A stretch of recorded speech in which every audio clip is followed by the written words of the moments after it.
Retina Barishal শাখার সাথে আমার এডমিশনের মূলত পথ চলা শুরু হয় রেটিনা স্টার পরীক্ষার মাধ্যমে।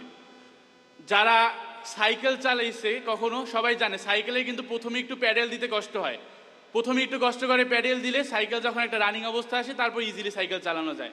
তো আমি বলবো আমার এডমিশন জার্নিটা ছিল একটা সাইকেল চালানোর মতো, যেখানে আমার প্রথম প্যাডেল দিতে সাহায্য করেছিল এই রেটিনা পরিবার। তো আমি তখন রেটিনায় মডেল টেস্ট পরীক্ষা দিতাম।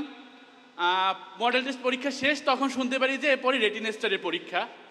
তো কোনো প্রস্তুতি নেই, শুধুমাত্র একটা টি শার্ট আর কিছু গিফটের লোভে যাই পরীক্ষা দিতে ঢুকি। তারপর পরীক্ষা দিয়ে বের হই, সবাই দেখি খুব ভালো পরীক্ষা হয়েছে।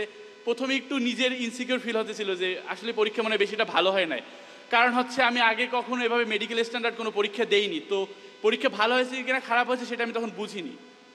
পরবর্তীতে কিছুদিন পর রেজাল্ট দেয়, রেজাল্টে দেখে আমি নিজেই হতবাক যে আমার দেখি বরিশাল জোনে আমার পজিশন আসে 12তম।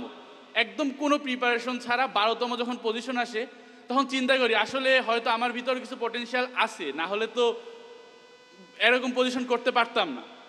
তো এই যে একটা মোটিভেশন পেলাম বা নিজেকে খুঁজে পেলাম, তারপর থেকে যে একটা ট্র্যাকে আসলাম, তারপর থেকে ইনশাল্লাহ আর পিছনে ফিরে কখনো তাকাতে হয়নি।